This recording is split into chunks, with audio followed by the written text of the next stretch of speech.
Mistress Lys, Commander Aldin, it gives me great pleasure to formally welcome the city-state of Alamigo to the Eorzean Alliance.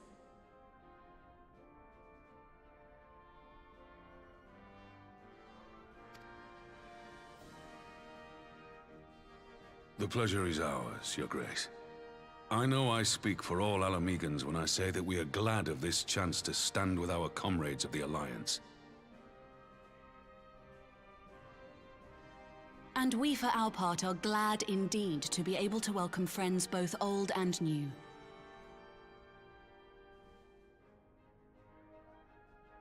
Lord Hien of Doma, at your service. Pray, accept my heartfelt thanks for your generous invitation. Nay, 'tis we who must thank you for journeying so far. And 'twould be remiss of me not to acknowledge the part the Scions of the Seventh Dawn have played in bringing all of us together.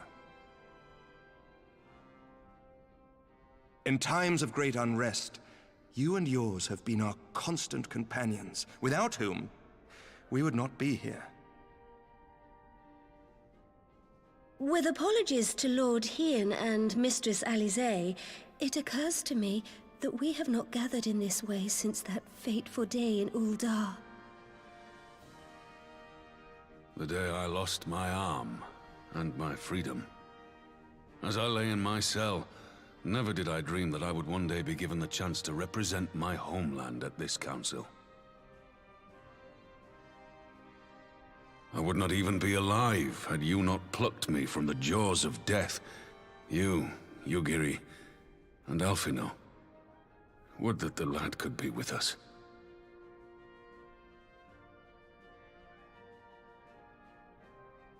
I too owe my presence here to Alphino, in so many ways. Until such time as he returns, I mean to carry on his good work as best I can.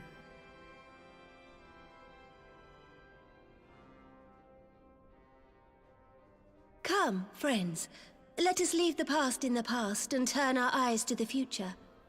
My Lord Hien, pray, tell us how things stand in the East.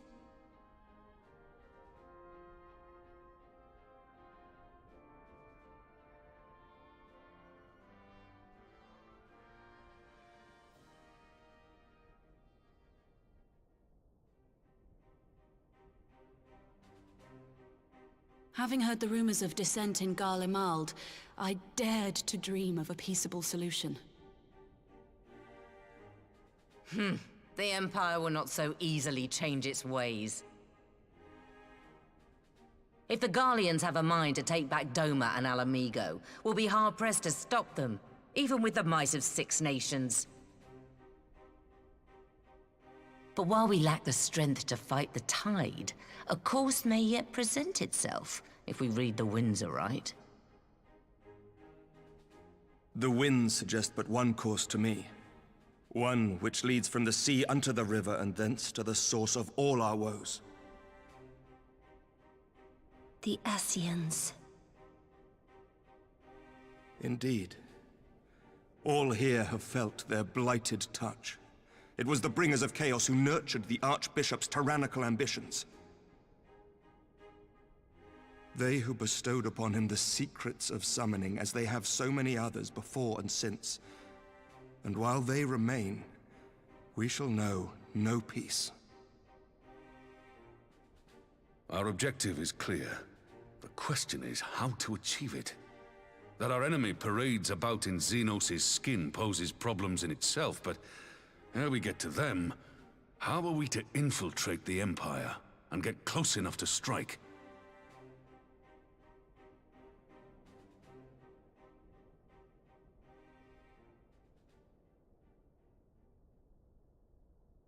While I see the wisdom in targeting the Ascians, an assassination attempt on Garlean soil would do little to aid our cause, even were it to succeed. It's time we used our enemy's preferred tactic: subterfuge. You have an idea? Speak your mind, Master Thancred. None here know the enemy better than the Scions, and you mayhap best of all. Whatever it is you propose, we will give it fair hearing. On that you have my word. Very well, Admiral. My proposal is thus. We dispatch the shinobi to Imperial territory.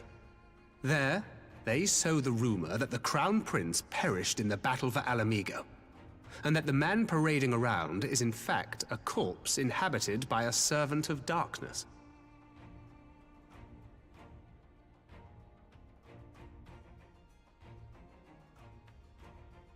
Well, it does have the ring of truth about it. And were the Garleans to learn that their future ruler is a puppet, the Empire would be shaken to the core. But at the risk of sounding stupid, would they actually believe such an unlikely story? I didn't. Ordinarily not. But prior to his miraculous recovery, rumors of Xenos' death had already begun to circulate around the Empire. Ultimately, however, what the masses believe is not our chief concern. Our true objective is to create an opening for rival factions within Garlemald to exploit. Just as a war of succession erupted in the wake of Emperor Solus's death. A war which raged until but recently, plunging the Imperial House into disarray as nephew and uncle grappled for the throne. It is no coincidence that one of Varus's first acts as Emperor was to name Xenos heir apparent, family feuds being so tiresome when armies are involved. Not all welcomed his choice of successor, however. There is no shortage of individuals who aspire to the throne, who would jump at any chance to seize power. The news that Xenos is not only dead, but a puppet to diabolical forces would be too enticing to ignore.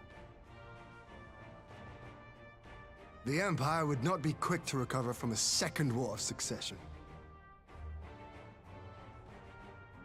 I am no stranger to infiltrating Imperial territory. With a team of operatives gathered from among the Alliance's finest, the plan should have a reasonable chance of success. Doma already has shinobi in place throughout the provinces. We stand ready to act, and act we must. What say you all?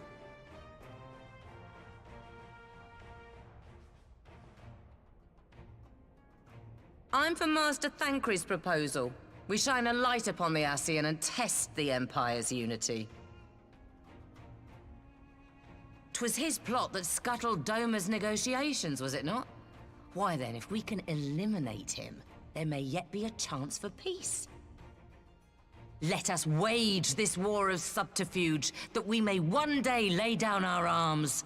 Gods know we never will while the Ascians remain.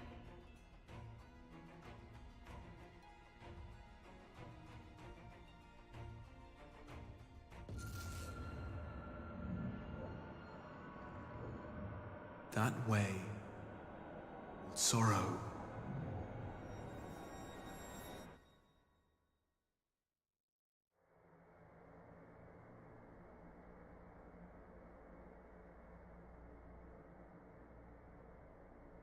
History must be changed.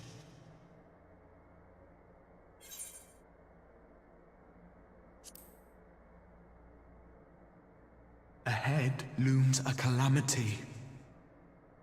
Ahead looms light, expunging all form and life. Twin dooms only you can forestall. Only you. What's the matter?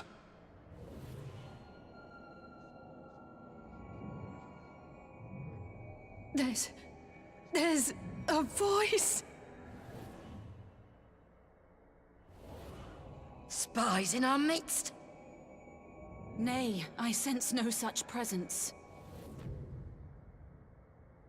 Let expanse contract. Eon become instant.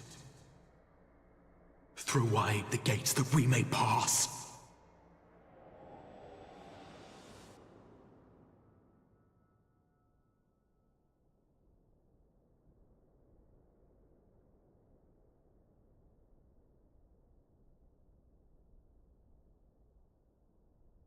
Is it over? Master Thancred!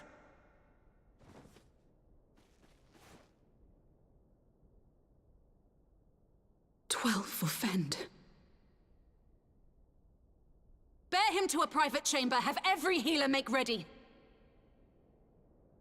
Swiftly!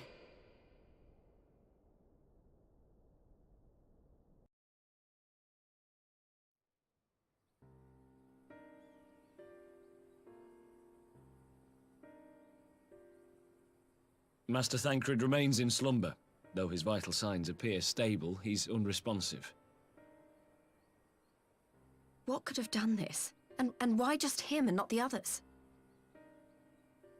I'm afraid we could not identify the cause, my lady. Our examinations revealed no wounds, nor the presence of any poisonous substances. Gods, that only makes it worse. You're to let us know the moment there's any change, all right?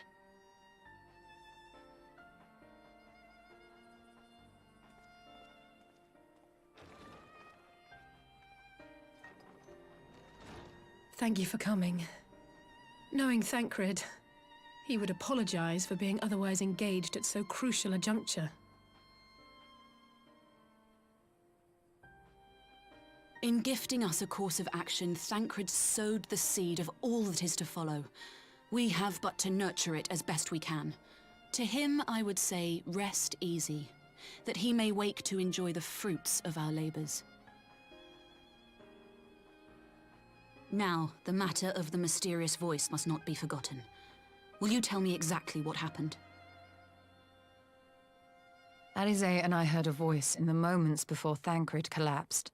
It was accompanied by a severe headache, as if something were clutching at our minds. Did you experience the same thing?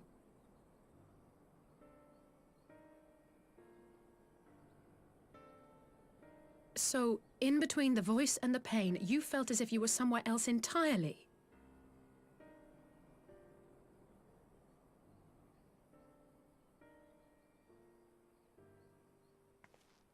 Your testimony confirms my suspicion. That which you experienced was, I believe, your soul being plucked from your flesh. Called.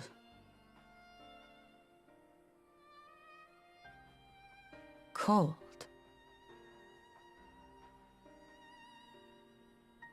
I myself examined Thancred. Reach out as I may, I could not sense in him the spark of life that is his soul.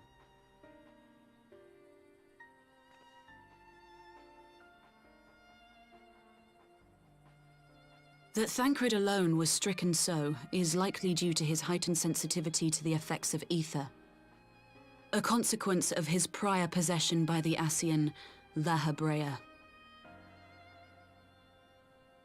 The owner of the voice, whoever it may be, reached out to you, called your souls, and in so doing, caused you and yours such pain. But if that's true, where exactly are we being called to? I know not. Yet one thing is plain. Whoever waits for you on the other side is possessed of a power unlike any I have ever known.